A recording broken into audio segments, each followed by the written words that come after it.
Welcome back. And our next guest is Kaveri Sequeira, certified health coach and author. And today her topic is sustaining a healthy lifestyle. Welcome back, Kaveri. Thank you, Linda. Great to be back. Always good to see you. And today you're talking about sustaining a healthy lifestyle. Now, why is it important to sustain a healthy lifestyle? Bearing in mind, I guess you've talked to us about the human diet. Yes, absolutely. So it's really important to sustain that human diet and healthy lifestyle, because you've worked so hard in changing and doing all the things that are required to have that healthy lifestyle. So you obviously want to maintain it. I've seen so many times where people go back to their old habits and behaviors within 3 to 6 months, especially if they've done yo-yo dieting, with the different, just get a crash result. But in 3 to 4 months time, they're back, eating with their old ways of eating and their patterns. Now that doesn't happen when you follow the human diet, simply because you know how to deal with it, and also because the cravings are completely reduced because we're having natural food and there's not much chemicals, so your body is having a bit of a chance to kind of get that reset and really heal, and you're not having those spikes in blood sugars that's going to cause you to pile on those kilos. And you're eating seasonally, and that helps a lot, as I've talked about before as well, to give your body a break to actually heal. So when I kind of achieved my weight loss goals and my weight transformation following this human diet, what I personally did was join a support group. So I actually joined people who are actually on the same journey as me, and that community feel like made a massive difference. And also just being more, just if you make a mistake and you do something or eat something that you don't want to eat and you feel like you've fallen off track, just get back on track. Don't beat yourself up. That's what we do as well, and that doesn't help being healthy because you're mentally stressed then. So yeah, that's why it's important, and I can share with you how you could do that. Yes, that'd be great. Yeah. So that would be my question to you. How can we sustain it moving forward, and bearing in mind that the healthy diet, and also you mentioned the emotional eating aspect.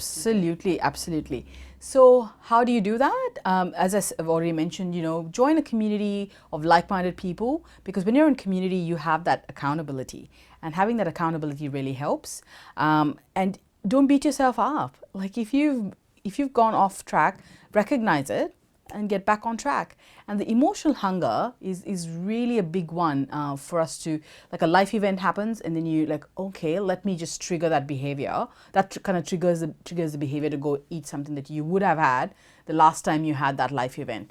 So my suggestion is walk away, go drink a glass of water, do some meditation or deep breathing. That'll actually help you not buckle in and fall off the rails.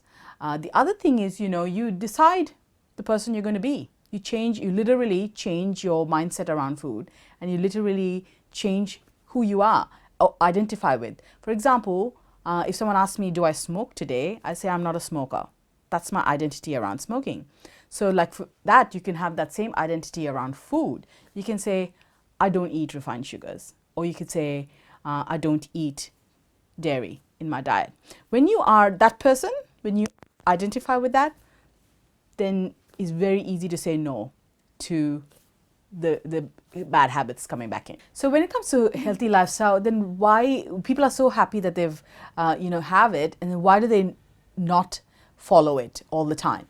The reason is because there's some sort of life event that's happened that kind of triggers old ways of eating or old behaviors, and they kind of just fall into bad habits again.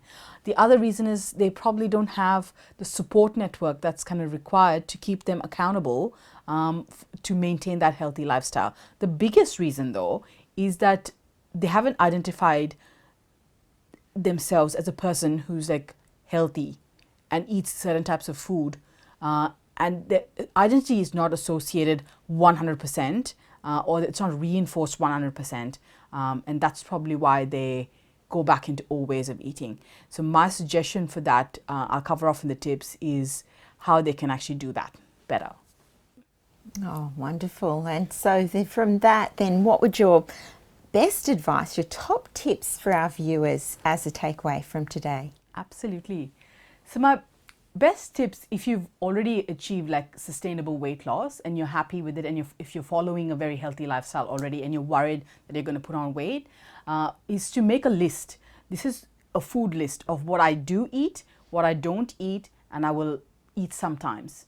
Make a list and see, is this something that I want to associate as a person, as an identity of someone who eats, 3 chocolates a day? Or you could just say, I don't eat chocolate. It's your decision, but you are now aware of what is good quality and what is not so good for your health. You get a choice. This is food, what food freedom is. You make a list of what you associate with something that you're going to eat regularly, something you're not going to eat regularly, and something that you eat sometimes. And that way you are not going below the line. You're not, making a mistake. And if you make a mistake, guess what? Just get back on track, because guilt and shame around this doesn't help us keep maintain a healthy lifestyle, because healthy lifestyle also includes your mental health and emotional health. And yes, and drink your 7 to 8 glasses of water. Have healthy community around you, and that will certainly make a big difference. Thank you so much, Kaveri. Pleasure. And for more information on Kaveri and sustaining a healthy lifestyle, but then please go to her webpage on our website, healthwellbeingandlifestyle.com.au. And for now, we'll say bye-bye and we'll see you next week.